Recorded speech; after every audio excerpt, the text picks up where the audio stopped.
Hello friends, welcome to study circle. আজকে আমি তোমাদের যে টপিকটা পড়াচ্ছি সেটা হলো পিটুইটারি গ্রন্থি। এই গ্রন্থি থেকে কি কি হরমোন নিঃসৃত হয় তাদের নামগুলো আজকে জানবো এবং তাদের কাজ কি। এই হরমোনগুলোর কম ক্ষরণে এবং অধিক ক্ষরণে কি কি রোগ হতে পারে সেগুলো আমরা আজকের ভিডিওতে জানবো। আর এই টপিকটার শেষে জানবো পিটুইটারি গ্রন্থি থেকে কিছু ইম্পর্টেন্ট কোয়েশ্চেন এবং তার উত্তর। চলো আজকে ভিডিও স্টার্ট করি। প্রথমেই বলা আছে যে পিটুইটারি গ্রন্থি থেকে নিঃসৃত হরমোনের নাম। তো পিটুইটারি গ্রন্থির 3টি খণ্ডক থেকেই হরমোন নিঃসৃত হয়। সবার আগে আমাকে জানতে হবে যে পিটুইটারি গ্রন্থির অবস্থানটা কোথায়। তো অবস্থান জানার জন্য আমরা পরের পেজে চলে যাব।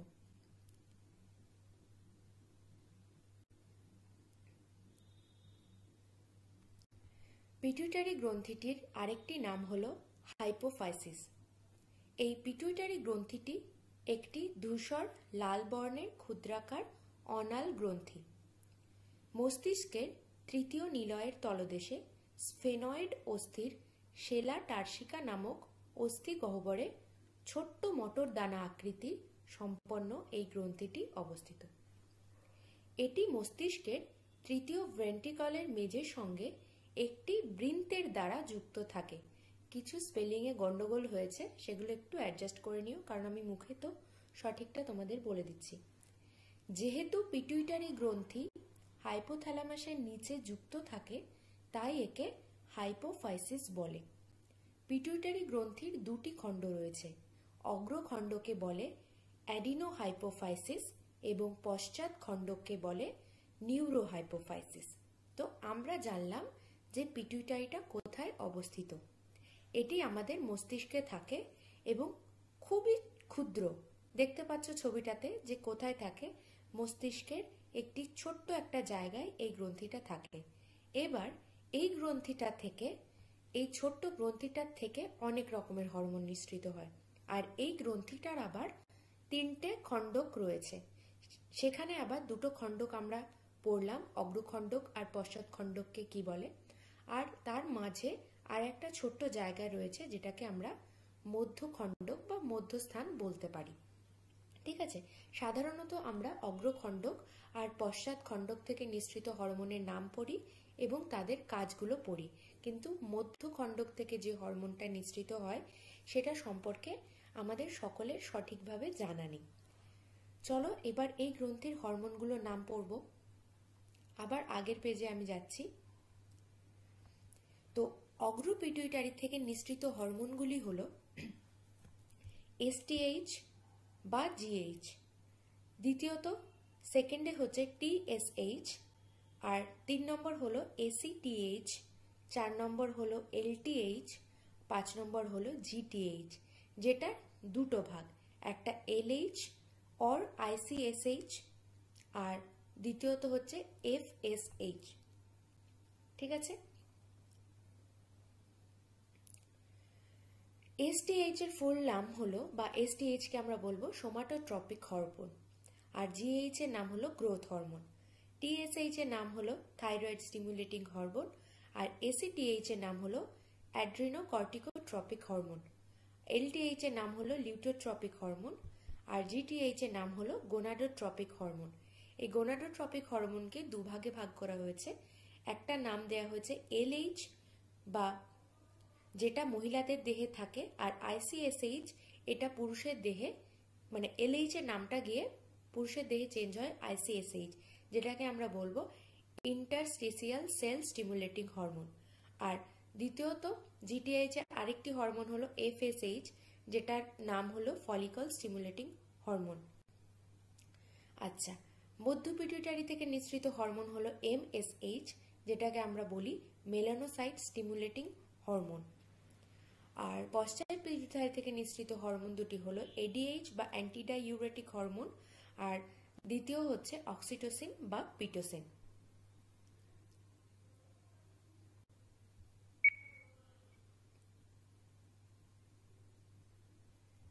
এরপরে আমরা জানব এই প্রত্যেকটা হরমোনের কাজ, তাদের কম ক্ষরণে এবং অধিক ক্ষরণে কি কি রোগ হতে পারে।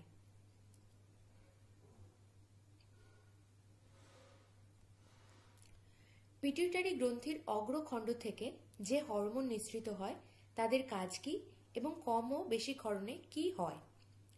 তো প্রথমেই যেটা আমরা পড়লাম, এসটিএইচ বা সোমাটোট্রপিক হরমোন বা জিএইচ বা গ্রোথ হরমোন, অর্থাৎ এসটিএইচ এর আরেকটা নাম হলো গ্রোথ হরমোন। তো গ্রোথ হরমোন থেকেই বোঝা যাচ্ছে যে এই হরমোনটা আমাদের দেহের বৃদ্ধি ঘটাতে সাহায্য করে, অর্থাৎ আমাদের দেহের যে অস্থি রয়েছে, পেশি রয়েছে, কোষ রয়েছে তাদের বৃদ্ধিতে সাহায্য করে। আর একটা কাজ করে, প্রোটিন সংশ্লেষ ঘটায়। আচ্ছা, যখন এসটিএইচ কম ক্ষরিত হয় তখন বামনত্ব বা ডুয়ারফিজম রোগ হয়, যে ক্ষেত্রে একটি সাধারণ মানুষের যে উচ্চতা হয় 6 থেকে 7 ফিট, সেখানে এই বামনত্ব রোগে কিন্তু তার উচ্চতাটা বাড়ে না। তো বয়স বাড়ার সাথে সাথে তার উচ্চতা বৃদ্ধি পায় না, মানে সে ছোটই থেকে যায় বা বেটেই থেকে যায়, কিন্তু তার বয়স বাড়তে থাকে। আর অধিক ক্ষরণে কি হয়, জাইগান্টিজম বা অতিকায়ত্ত রোগ বলা হয়। এই পিটুইটারি গ্রন্থির অগ্রখণ্ড থেকে নিঃসৃত এসটিএইচ এর যদি অধিক ক্ষরণ হয় বা গ্রোথ হরমোনের অধিক ক্ষরণ হয় তাহলে অতিকায়ত্ত রোগ দেখা দেয়। সেক্ষেত্রে কি হয়, একজন ব্যক্তি, সে মহিলা বা পুরুষ যে কোনো কেউ হতে পারে, তার যে সাধারণ হাইট 6 থেকে 7 ফিট, যেরকমই হোক, একটা মহিলাদের হাইট 6 ফিট সাধারণত হয় না, 5, 5.5 আমাদের কলকাতা বা ওয়েস্ট বেঙ্গল এরকম হয়। তো যেটাই হোক, সেই হাইটটা হয় না। সেক্ষেত্রে কি হয়, তাদের উচ্চতা অনেক বেশি হয়ে যায়, 7 ফিটেরও বেশি হয়ে যায়, 7-8 ফিট, 9 ফিট এরকম হয়ে যায়। ঠিক আছে, তো সেটাকে আমরা তখন অতিকায়ত্ত বা জাইগান্টিজম বলি। আচ্ছা, এরপরে আমরা জানবো সেকেন্ড হরমোনটার নাম। অগ্র পিটুইটারি থেকে দ্বিতীয় যে হরমোন ক্ষরিত হয় সেটা হলো থাইরয়েড স্টিমুলেটিং হরমোন বা টিএসএইচ বলি আমরা। এর কাজ কি, থাইরয়েড গ্রন্থির বৃদ্ধি নিয়ন্ত্রণ করে। তাহলে আমরা নাম থেকেই বুঝতে পারছি যে থাইরয়েড স্টিমুলেটিং হরমোন মানে থাইরয়েড গ্ল্যান্ডকে স্টিমুলেট করে, অর্থাৎ থাইরয়েড গ্ল্যান্ড থেকে যে হরমোনগুলো রয়েছে সেটা ক্ষরণ করতে সাহায্য করে। যেমন থাইরয়েড গ্ল্যান্ড থেকে ক্ষরিত হয় T3, T4, অর্থাৎ থাইরক্সিন ক্ষরিত হয়, আর মানে T3, T4 এই দুটি হরমোন ক্ষরিত হয়, তার মধ্যে একটি নাম হলো থাইরক্সিন। এই থাইরয়েড গ্রন্থির নিয়ন্ত্রণ এবং গ্রন্থিটিকে উদ্দীপিত করে তার হরমোন ক্ষরণ নিয়ন্ত্রণ করে কে, টিএসএইচ। আর একটা কাজ করে, এই গ্রন্থির কোষ কর্তৃক আয়োডিন গ্রহণ নিয়ন্ত্রিত হয়। আচ্ছা, এই থাইরয়েড গ্রন্থির যদি অধিক ক্ষরণ হয় বা টিএসএইচ এর অধিক ক্ষরণ হয় তাহলে কি হয়, থাইরোট্রপিক হরমোনের ক্ষরণ বেশি হলে থাইরক্সিন নিঃসরণ বেড়ে গিয়ে গয়টার রোগ হয়। ACTH, adrenocorticotropic hormone. এই হরমোনটি অ্যাড্রিনাল গ্রন্থির কর্টেক্স অঞ্চলের বৃদ্ধিতে সাহায্য করে এবং সেখান থেকে হরমোন নিঃসরণকে নিয়ন্ত্রণ করে। আর অ্যাড্রিনাল কর্টেক্সের ক্ষরণ বেড়ে গেলে কুশিং বর্ণিত রোগ হয়। এরপরে দেখব এলটিএইচ বা লিউটোট্রপিক হরমোন বা প্রোল্যাকটিন। প্রোল্যাকটিনটা খুব গুরুত্বপূর্ণ, কারণ পরীক্ষায় খুবই আসে এটা। এই হরমোনটি স্ত্রীলোকের গর্ভাবস্থায় স্তনগ্রন্থির পূর্ণাঙ্গ বিকাশ ঘটায় এবং সন্তান প্রসবের পরে স্তনগ্রন্থি থেকে দুগ্ধ নিঃসরণ করে আর স্তনদানকারী মায়ের ডিম্ব নিঃসরণকে আটকে রাখে। নেক্সট হচ্ছে পিটুইটারি গ্রন্থির পশ্চাৎ খণ্ড থেকে নিঃসৃত হরমোনের কাজ, তাদের কম ও বেশি ক্ষরণে কি রোগ হয়। এডিএইচ বা অ্যান্টিডাইউরেটিক হরমোন বা ভেসোপ্রেসিন বা পিট্রোসিন। এর কাজ কি, উপধমনী ও রক্তজলকের উপর ক্রিয়া করে সংকোচন ঘটায় এবং রক্তচাপ বৃদ্ধি করে, এই কারণে একে ভেসোপ্রেসিন বলে। নেফ্রনের দূরবর্তী সংবর্ধ তালিকা থেকে নেফ্রনের দূরবর্তী সংবর্ধন নালিকা থেকে জলের নিষ্ক্রিয় পুনঃশোষণের মাধ্যমে দেহ থেকে অতিরিক্ত জলকে নির্গমনে সাহায্য করে, যেটা ডাইউরেসিসের মাধ্যমে। এই কারণে একে এডিএইচ বলে। আর এডিএইচ এর কম ক্ষরণ হলে বৃক্কনালিকায় জলের পুনঃবিশোষণ হ্রাস পায়, ফলে প্রচুর পরিমাণে মূত্র উৎপন্ন হয়, ফলে বহুমূত্র বা ডায়াবেটিস ইনহিবিটাস রোগ হয়। আর এডিএইচ এর ক্ষরণ বৃদ্ধি পেলে যকৃতে গ্লাইকোজেনের ক্ষয় বৃদ্ধি পায়, রক্তে শর্করা বৃদ্ধি ঘটে এবং মূত্রে শর্করা রেচন বৃদ্ধি পায়। আর পশ্চাৎ খণ্ড থেকে নিঃসৃত যে 2 নম্বর হরমোন সেটা হলো অক্সিটোসিন বা পিটোসিন। এর কাজ হলো মাতৃস্তনে দুগ্ধক্ষরণ ঘটায়। অক্সিটোসিন পূর্ণ গর্ভাবস্থায় জরায়ু সংকোচন ঘটিয়ে সন্তান ও অমরা নির্গমনে সাহায্য করে। আর অক্সিটোসিনের কম ক্ষরণ হলে প্রসবের বিঘ্ন ঘটে এবং মাতৃদুগ্ধক্ষরণ হ্রাস পায়। এবার এখান থেকে কিছু কোয়েশ্চেন আছে, কিছু গুরুত্বপূর্ণ প্রশ্ন উত্তর। প্রথমে বলেছে নিউরো হরমোন কাকে বলে? মস্তিষ্কের যেসব বিশেষ স্নায়ুকোষ অন্তঃক্ষরা গ্রন্থির ন্যায় কাজ করে তাদের নিউরো সেক্রেটারি কোষ বলে এবং এই কোষগুলোর থেকে নিঃসৃত হরমোনগুলোকে নিউরো হরমোন বলে। প্রভুগ্রন্থি কাকে বলে? পিটুইটারি গ্রন্থি নিঃসৃত বিভিন্ন হরমোন বিভিন্ন অন্তঃক্ষরা গ্রন্থির বৃদ্ধি ও ক্ষরণে প্রয়োজনীয় উদ্দীপনা যোগায়, যেমন এসিটিএইচ আর টিএসএইচ যথাক্রমে অ্যাড্রিনাল গ্রন্থির কর্টেক্স অঞ্চল আর থাইরয়েড গ্রন্থির বৃদ্ধি ও হরমোন ক্ষরণ নিয়ন্ত্রণ করে। মানে এসিটিএইচ কি করে? অ্যাড্রিনাল গ্রন্থির কর্টেক্স অঞ্চলের ক্ষরণ নিয়ন্ত্রণ করে, আর টিএসএইচ থাইরয়েড গ্রন্থির বৃদ্ধি ও হরমোন ক্ষরণ নিয়ন্ত্রণ করে এবং মানবদেহের সামগ্রিক বৃদ্ধিতে সাহায্য করে। তাই পিটুইটারি গ্রন্থিকে প্রভুগ্রন্থি বলে। আর একটা কোয়েশ্চেন হচ্ছে প্রভুগ্রন্থির প্রভুগ্রন্থি কাকে বলে? এক হচ্ছে প্রভুগ্রন্থি কাকে বলে, যেটার উত্তর হবে পিটুইটারি গ্রন্থি।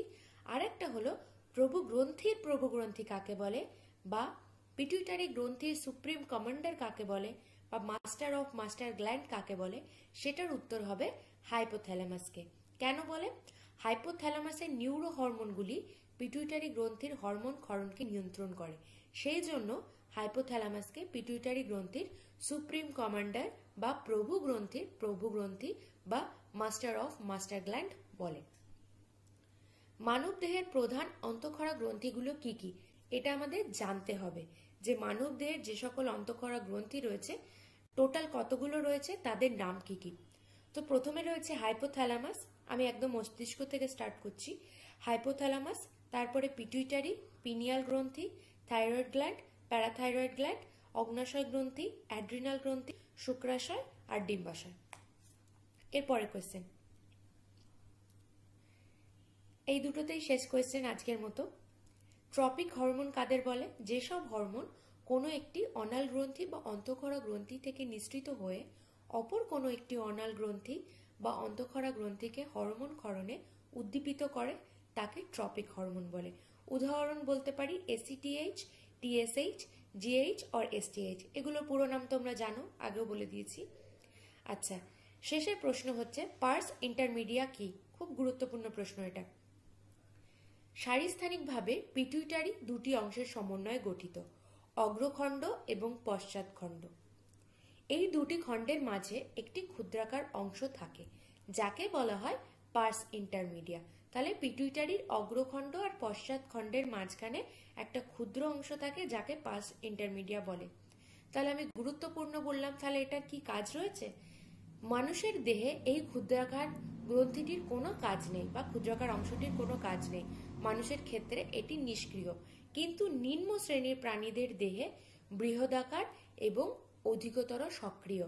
যদি বলা হয় যে পার্স ইন্টারমিডিয়া কাদের দেহে কাজ করে বা সক্রিয়, তখন বলতে হবে নিম্ন শ্রেণীর প্রাণীদের দেহে এটি বৃহদাকার এবং অধিক সক্রিয়। আজকের মতো এখানেই শেষ করছি, আর সকলকে অনেক অনেক ধন্যবাদ, থ্যাংক ইউ, কারণ প্রথম থেকে শেষ পর্যন্ত ভিডিওটা দেখার জন্য। আর ভিডিওটা তোমাদের সকলের জন্য খুবই উপকারী। যারা মাধ্যমিক পরীক্ষা দেবে, যারা উচ্চ মাধ্যমিক পরীক্ষা দেবে এবং যারা কলেজের পরীক্ষা দেবে, যাদের হরমোন টপিকটা রয়েছে, এবং হরমোন টপিকের মধ্যে সব থেকে ইম্পর্টেন্ট হচ্ছে এই পিটুইটারি গ্ল্যান্ড। এই যে পিটুইটারি গ্ল্যান্ড থেকে কত রকমের হরমোন নিঃসৃত হয়, তারা কাকে কাকে নিয়ন্ত্রণ করে, এটা কিন্তু খুবই গুরুত্বপূর্ণ। তাই এটাকে নিয়ে আমি আলাদা ভিডিও বানিয়েছি। যদি তোমাদের বুঝতে কোনো অসুবিধা হয় সেটাও আমাকে কমেন্ট করে জানাবে, আর যদি ভিডিও ভালো লাগে তাও আমাকে কমেন্ট করে বলবে যে তোমাদের ভিডিওটা কেমন লেগেছে। তাহলে ভিডিওটা বেশি বেশি করে অনেকের সঙ্গে শেয়ার করো, আর অবশ্যই চ্যানেলটাকে সাবস্ক্রাইব